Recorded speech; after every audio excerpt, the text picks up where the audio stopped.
was. I just think that Damon is more concerned with keeping her alive, and he already said that. He's way more concerned with keeping her alive, and at this point, sometimes her decisions aren't always the best, and that doesn't mean your freedom of choice should be taken away, but I still think that it's something that should be taken into account, because sometimes Elena goes into things blind, and she gets hurt for it. Who knows where Elena would be right now if some of the times Damon hadn't intervened. You know?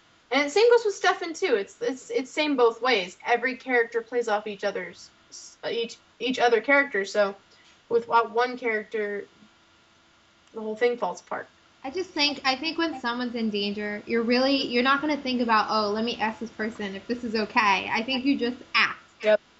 And sometimes when you do that, also it's more of thinking, okay, this person is being irrational, and I'm not going to sit here and hash it out with them, because what they're deciding to do is putting them in danger, and therefore I will take them out of danger. And as Damon said, if she can hate me, but at the end of the day, I will be the one keeping her alive.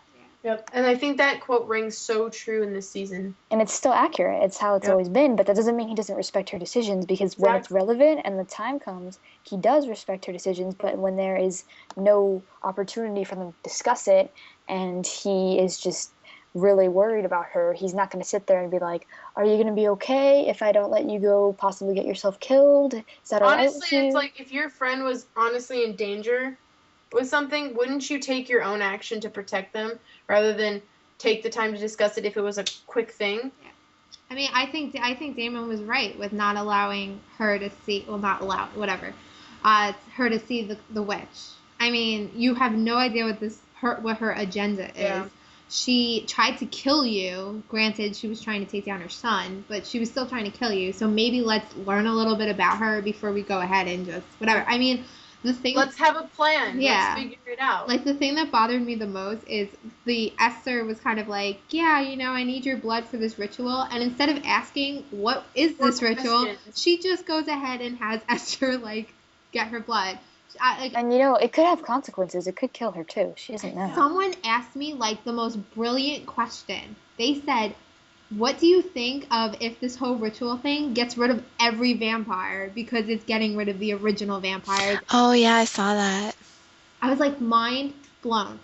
But also, I'm thinking, well, I don't It'll take Elena down with them. That's what I'm thinking. Yeah. Is that if this goes down with the originals, it may take the doppelganger down too, because the doppelganger is what started it, so why not make it end it? Mass destructive. But I'm just what is Esther going to do once her kids are dead? What was her purpose of coming back to life? Why did she preserve herself so she could eventually live and kill them? I mean, is that her goal in life? And what is she going to do if she kills her children and her family? And she's not even is she immortal still? Is she stuck in that state? Is she going to age anymore now that she's not comatose? I mean, we don't know anything about Esther either, and nobody's thought to question that as far as characters questioning it, is what I mean. And Finn's just the FBI. Maybe he knows. I don't know. Yeah, I definitely just think that Damon just kind of acts to protect her. And I mean, the last episode kind of highlighted him in a more possessive light with the way he was kind of cavemanning her. But I just think he does it because he's so scared to lose her. He doesn't want to lose her, so he's going to do everything he can to protect her. Can you blame her or blame him? Yeah, I don't blame him at all. I just think, whatever. Okay. Anyone want to ask the next question? Sure. Go ahead. Anon asked, what do you guys think about the Esther storyline? No. You skip one. Oh, I did? Yeah. Oh, yeah, I did. Sorry. I scrolled at the same time I was reading. That was clever. Gosh. Were you guys pleased with the Caroline developments? What do you think this means for forward? Ooh, I like this question. Me too. You guys can go first, though, so I can think. I'll go first. Go ahead. What's that? That was awesome. That was my phone letting me... God bless you. God bless you. Those were brought to you by Jen. Hi. It's like the sound effects episode. And if any of you listeners said God bless you while she sneezed, props to you. Anyway, that was my phone letting you know that you could talk first. Go ahead. Okay, were you girls pleased with the Caroline developments? I certainly was. Okay, but I have this really crazy theory that I think could work for either Stefan and Caroline or Klaus and Caroline. And my theory is, oh my gosh, you guys distract me so much. Oh, it's Jen. Jen's leaving. Well, she'll be back. Okay, so my theory, it's not really, whatever, I'm just gonna say it. Okay, so Stefan and Klaus, there's a ton of pain there for each of these characters, right? Tons. And a lot of darkness and brooding and, I think loneliness too. And Klaus certainly loneliness. And Caroline's this like bright, bubbly character, but at the same time, she's a baby vampire, she's just a little youngin. And and so I think it's a really interesting relationship with her and Stefan and with her and Klaus because I think they they give each other something different and it's very complementary in that these two really brooding characters and lonely characters and dark characters, Caroline can like brighten them up, right? With her, Yeah. bubbliness and there's like so much healing that could happen. Um, and then I think going the other way around, Stefan's been around the block a few times in his 100 and what, 63 candles it's coming up on or something like that. And Klaus is like 1,000 years old, so he's been around several blocks. And and I think they could, show her the ropes and show her so much about the world. I mean, she's young, right? Yep. Who wouldn't want this chance to like what Klaus is saying, go to see all these beautiful like cities and art and music and experience all of that. And I don't know, I think it would be a really, really cool relationship with either of the two to see that. But right now I'm totally like, as you guys know, I've shipped Stefan and Caroline like for forever. Same Since here. since like for forever. And and I love this whole Klaus and Caroline thing because I don't know, I just think it's really cool and I would love to see where that relationship goes and I would love to see that healing in Klaus and I'd love to see her do it. And I'd love to see him take her to, Paris and Tokyo and show her the world. I don't know. That's where I stand. And what do I think it means for Forward? Um, would Jen's it be back. horrible? Yeah, she is. Hi, sorry. I have to go Would fix it my- would it be horrible if I said I could care less? Not about Jen, about Forward. So I should clarify that. Well, are we still talking Caroline? Yeah. Yeah. All right. I'll say something really quick, and then Charlotte and Jen can go.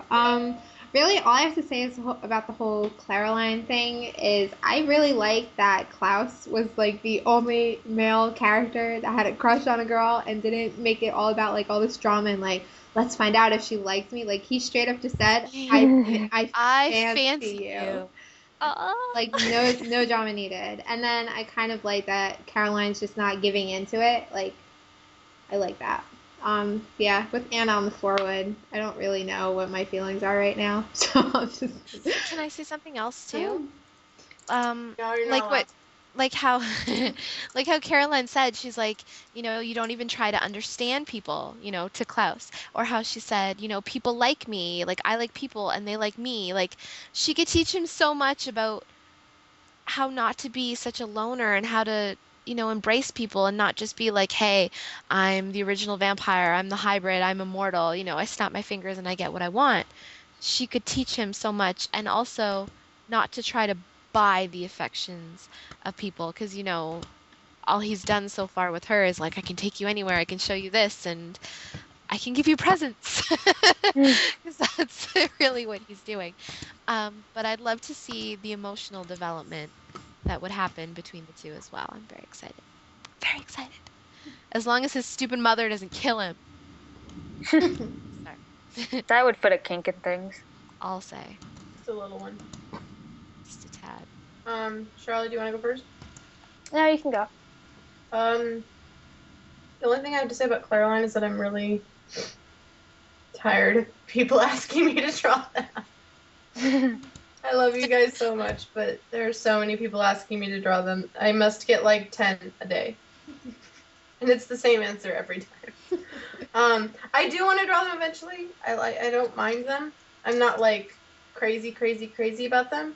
I think it's a cool possibility, and I'm excited that they want to do something with Klaus's character other than just have him cry. Um, I think that the writers did the artist thing on purpose just to get to me, just to make me like him because they know I don't really like him. Because when he became an artist, I remember I was Skyping with Ashley and Leanne, and I was screaming. I was like, they did that on purpose to make me like him. Stop They're it. egotistic Wait, like that. hold on. Was it really that surprise that episode that he was an artist? Why? What? Because they told you he was an artist, but that whole episode where you found out that the whole Aztec curse was fake. Did they really? Yeah, because Elijah walks in while Klaus is drawing the little Aztec drawing, and he goes, "Oh, one of your drawings, brother." Oh. Thank you. Everyone's like, "Oh my God, this Oh, Klaus crap. draws." I'm like, this was like established a season ago. Where are you guys? Yeah, I know, but not to like. Not to the this extent. Right. This is like showing us stuff he's done. Yeah, but he's Like for all we know, he was finger painting the whole set Yeah. of But the he's first had- thing. And I really It was stick hate- figures. he's had I don't know 1,000 who years. was it Morgan who said that she doesn't like how they're always one-upping Tyler? Tyler's an artist too. Yep. Not that I'm Yeah. saying like. Not Wow, that I'm everyone's saying, an artist on the show. What? Everyone's an artist on this show. Jeremy, Klaus, Tyler. I know. All Oh my the gosh. Klaus and Tyler are both hybrids. Jeremy's totally gonna become a hybrid. Oh my God. Magically. Oh, I'm sure. The Gilberts are also werewolves. It's just hidden in the. Just Totes. Jeremy was adopted. Oh gosh. It wouldn't be that big of a twist. I know. This The thing show. is that honestly, with this show, nothing could get any more weird than it already has. Someone in my Ask box like So true. tonight was asking me like, "How can you ship Kalena? They're like related." I'm like, really? Have you seen some of the conversations Mary Beth and I have had about Deafin? Right? And they're like really related. Yeah. Oh my Shut God. up. I love Mary Beth. Yeah, I love Mary Just Beth. Love to Mary Beth. I don't know. She's been regularly listening, right? I'm not positive because I haven't been on much and we haven't gotten to talk, but I adore her. Ship me too. So much. Oh. Charlotte, I just posted that tweet you couldn't see. Oh boy. Okay. Did everyone get their Caroline fix? No, I didn't get to say anything. Go ahead, Charlotte. Jeez, guys. Well, you got Just Look, kidding. everyone gets kicked out of the chat at least once. I don't remember everything that I said last chat about it, so if I repeat myself, you guys can stop me in my tracks.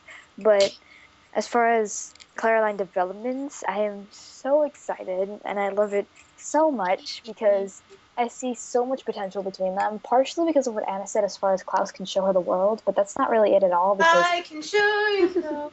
Yes! I was because... waiting Yes! for someone to do that. Yes! Oh my gosh, that was perfect.